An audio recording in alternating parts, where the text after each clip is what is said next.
ഉൽപ്പത്തി അധ്യായം 27. യാക്കോബിന് അനുഗ്രഹം. ഇസഹാക്കിന് പ്രായമായി, കണ്ണിന് കാഴ്ച കുറഞ്ഞു. അവൻ മൂത്ത മകൻ ഏസാവിനെ വിളിച്ചു, എൻ്റെ മകനെ, ഇതാ ഞാൻ. അവൻ വിളി കേട്ടു. ഇസഹാക്ക് പറഞ്ഞു, എനിക്ക് വയസ്സായി, എന്നാണ് ഞാൻ മരിക്കുകയെന്ന് അറിഞ്ഞുകൂടാ. നിന്റെ ആയുധങ്ങളായ അമ്പും വില്ലുമെടുത്ത് വയലിൽ പോയി വേട്ടയാടി കുറെ കാട്ടിറച്ചി കൊണ്ടുവരിക. എനിക്കിഷ്ടപ്പെട്ട രീതിയിൽ രുചികരമായി പാകം ചെയ്ത് എൻ്റെ മുമ്പിൽ വിളമ്പുക. അത് ഭക്ഷിച്ചിട്ട് നിന്നെ ഞാൻ മരിക്കും മുൻപേ അനുഗ്രഹിക്കട്ടെ. ഇസഹാക്ക് ഏസാവിനോട് പറയുന്നത് റെബേക്ക കേൾക്കുന്നുണ്ടായിരുന്നു. ഏസാവ് കാട്ടിറച്ചി തേടി വയലിലേക്ക് പോയി.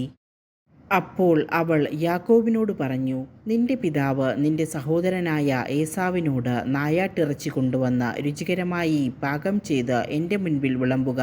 ഞാൻ മരിക്കും മുമ്പ് അത് ഭക്ഷിച്ചിട്ട് ദൈവത്തിൻ്റെ മുൻപിൽ നിന്നെ അനുഗ്രഹിക്കട്ടെ എന്ന് പറയുന്നത് ഞാൻ കേട്ടു. അതുകൊണ്ട് മകനെ, നീ ഇപ്പോൾ എൻ്റെ വാക്കനുസരിച്ച് പ്രവർത്തിക്കുക. ആട്ടിൻകൂട്ടത്തിൽ നിന്ന് 2 നല്ല കുഞ്ഞാടുകളെ പിടിച്ചുകൊണ്ടുവരിക. ഞാൻ അവ കൊണ്ട് നിന്റെ പിതാവിന് ഇഷ്ടപ്പെട്ട രുചികരമായ ഭക്ഷണമുണ്ടാക്കാം.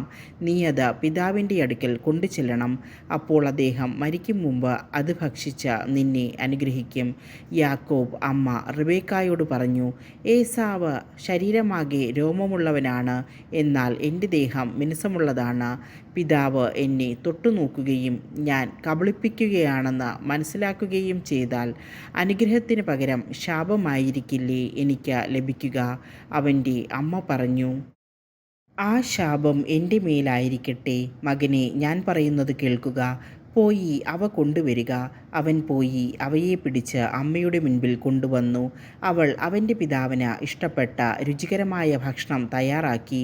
അവൾ മൂത്ത മകൻ ഏസാവിൻ്റേതായി തൻ്റെ പക്കൽ വീട്ടിലിരുന്ന ഏറ്റവും വിലപ്പെട്ട വസ്ത്രങ്ങളെടുത്ത ഇളയ മകൻ യാക്കോബിനെ ധരിപ്പിച്ചു. ആട്ടിൻ തോലുകൊണ്ട് അവൻ്റെ കൈകളും കഴുത്തിലെ മിനുസമുള്ള ഭാഗവും മൂടി. പാകം ചെയ്ത രുചികരമായ മാംസവും അപ്പവും അവൾ യാക്കോബിൻ്റെ കയ്യിൽ കൊടുത്തു. യാക്കോബ് പിതാവിൻ്റെ അടുക്കൽ ചെന്ന് വിളിച്ചു, എൻ്റെ പിതാവേ, ഇതാ ഞാൻ. അവൻ വിളി കേട്ടു. നീ ആരാണ് മകനെ എന്ന് അവൻ ചോദിച്ചു. യാക്കോബ് മറുപടി പറഞ്ഞു, അങ്ങയുടെ കടിഞ്ഞൂൽ പുത്രൻ ഏസാവാണ് ഞാൻ. അങ്ങ് ആവശ്യപ്പെട്ടതുപോലെ ഞാൻ ചെയ്തിരിക്കുന്നു.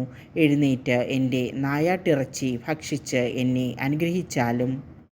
എന്നാൽ ഇസഹാക്ക് ചോദിച്ചു, എൻ്റെ മകനെ, നിനക്ക് ഇത് ഇത്ര വേഗം എങ്ങനെ കിട്ടി? യാക്കോബ് പറഞ്ഞു, അങ്ങയുടെ ദൈവമായ കർത്താവ് ഇതിനെ എൻ്റെ മുൻപിൽ കൊണ്ടുവന്നു. അപ്പോൾ ഇസഹാക്ക് യാക്കോബിനോട് പറഞ്ഞു, അടുത്തു വരിക മകനെ, ഞാൻ നിന്നെ തൊട്ടുനോക്കി നീ എൻ്റെ മകൻ ഏസാവ് തന്നെയോ എന്നറിയട്ടെ. യാക്കോബ് പിതാവായ ഇസഹാക്കിൻ്റെ അടുത്ത് ചെന്നു അവനെ തടവി നോക്കിയിട്ട് ഇസഹാക്ക് പറഞ്ഞു, സ്വരം യാക്കോബിൻ്റേതാണ്, എന്നാൽ കൈകൾ ഏസാവിൻ്റേതും.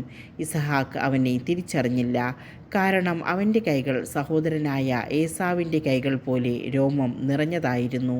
ഇസഹാക്ക് അവനെ അനുഗ്രഹിച്ചു. അവൻ ചോദിച്ചു, സത്യമായും നീ എൻ്റെ മകൻ ഏസാവ് തന്നെയാണോ? അതെ എന്ന് അവൻ മറുപടി പറഞ്ഞു. ഇസഹാക്ക് പറഞ്ഞു, എൻ്റെ മകനെ, നിൻ്റെ നായാട്ടിറച്ചി കൊണ്ടുവരിക. അത് തിന്നിട്ട് ഞാൻ നിന്നെ അനുഗ്രഹിക്കട്ടെ. ഇസഹാക്ക് അത് ഭക്ഷിക്കുകയും അവൻ കൊണ്ടുവന്ന വീഞ്ഞ് കുടിക്കുകയും ചെയ്തു. ഇസഹാക്ക് അവനോട് പറഞ്ഞു, നീ അടുത്തു വന്ന് എന്നെ ചുംബിക്കുക. അവൻ ചുംബിച്ചപ്പോൾ ഇസഹാക്ക് അവൻ്റെ ഉടുപ്പ് മണത്തു നോക്കി അവനെ അനുഗ്രഹിച്ചു.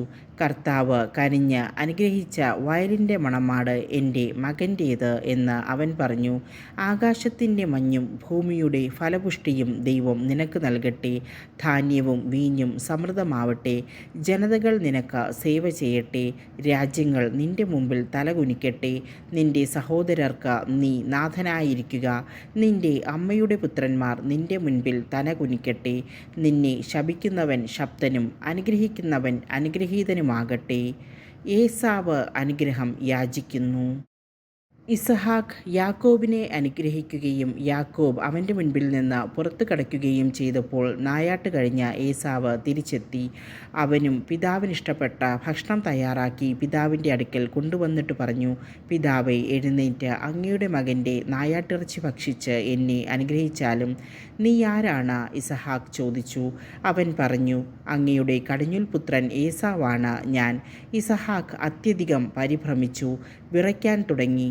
അവൻ ചോദിച്ചു, നായാട്ടിറച്ചിയുമായി നിനക്ക് മുൻപ് എൻ്റെ മുൻപിൽ വന്നത് ആരാണ്? ഞാനത് തിന്നുകയും അവനെ അനുഗ്രഹിക്കുകയും ചെയ്തല്ലോ. അവൻ അനുഗ്രഹിക്കപ്പെട്ടവനായിരിക്കും. പിതാവിൻ്റെ വാക്ക് കേട്ടപ്പോൾ ഏസാവ് അതീവ ദുഃഖത്തോടെ കരഞ്ഞു. പിതാവേ, എന്നെയും അനുഗ്രഹിക്കുക, അവൻ അപേക്ഷിച്ചു. ഇസഹാക്ക് പറഞ്ഞു, നിന്റെ സഹോദരൻ എന്നെ കബളിപ്പിച്ചു, നിനക്കുള്ള വരം എന്നിൽ നിന്ന് തട്ടിയെടുത്തു. ഏസാവ് പറഞ്ഞു, വെറുതെയാണോ അവനെ യാക്കോബ് എന്ന് വിളിക്കുന്നത്? 2 തവണ അവൻ എന്നെ ചതിച്ചു. കടിഞ്ഞൂലവകാശം എന്നിൽ നിന്ന് അവൻ കൈക്കലാക്കി. ഇപ്പോഴിതാ എനിക്കുള്ള അനുഗ്രഹവും അവൻ തട്ടിയെടുത്തിരിക്കുന്നു. വീണ്ടും അവൻ പിതാവിനോട് ചോദിച്ചു, എനിക്ക് വേണ്ടി ഒരു വരം പോലും അങ്ങ് നീക്കിവെച്ചിട്ടില്ലേ? ഇസഹാക്ക് പറഞ്ഞു, ഞാൻ അവനെ നിന്റെ യജമാനനാക്കി, അവൻ്റെ സഹോദരന്മാരെ അവൻ്റെ ദാസന്മാരും ധാന്യവും വീഞ്ഞും കൊണ്ട് ഞാൻ അവനെ ധന്യനാക്കി.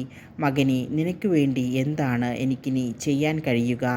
എൻ്റെ പിതാവേ, ഒറ്റ വരമേ അങ്ങയുടെ പക്കലുള്ളൂ, എന്നെയും അനുഗ്രഹിക്കുക എന്ന് പറഞ്ഞ് അവൻ പൊട്ടിക്കരഞ്ഞു.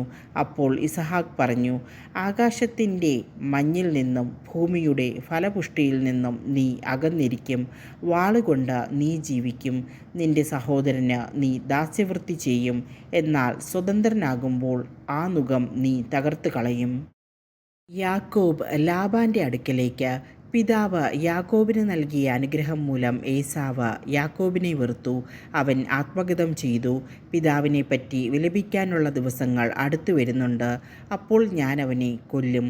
മൂത്ത മകനായ ഏസാവിൻ്റെ വാക്കുകൾ റെബേക്കായുടെ ചെവിയിലെത്തി. അവൾ ഇളയവനായ യാക്കോബിനെ വിളിച്ചു പറഞ്ഞു, നിന്നെ കൊല്ലാമെന്നോർത്ത് നിന്റെ ജ്യേഷ്ഠൻ ആശ്വസിച്ചിരിക്കുകയാണ്. മകനെ, ഞാൻ പറയുന്നത് കേൾക്കുക. ഹാരാനിലുള്ള എൻ്റെ സഹോദരനായ ലാബാൻ്റെ അടുത്തേക്ക് ഓടി രക്ഷപ്പെടുക. നിന്റെ ജ്യേഷ്ഠൻ്റെ രോഷമടങ്ങുവോളം നീ അവിടെ താമസിക്കുക. ജ്യേഷ്ഠന് നിന്നോടുള്ള കോപം അടങ്ങുകയും നീ ചെയ്തതൊക്കെ മറക്കുകയും ചെയ്യട്ടെ. അപ്പോൾ ഞാൻ ആളയച്ച് നിന്നെ ഇങ്ങോട്ട് വരുത്താം. ഒരു ദിവസം തന്നെ നിങ്ങൾ 2 പേരും എനിക്ക് നഷ്ടപ്പെടുന്നതെന്തിന്? അത് കഴിഞ്ഞ് റെബേക്ക ഇസഹാക്കിനോട് പറഞ്ഞു, ഈ ഹിത്യസ്ത്രീകൾ മൂലം എനിക്ക് ജീവിതം മടുത്തു. ഈ നാട്ടുകാരായ ഇവരെപ്പോലെയുള്ള ഹിത്യസ്ത്രീകളിൽ നിന്ന് ഒരുവളെ യാക്കോബും വിവാഹം കഴിച്ചാൽ പിന്നെ ഞാൻ എന്തിന് ജീവിക്കണം?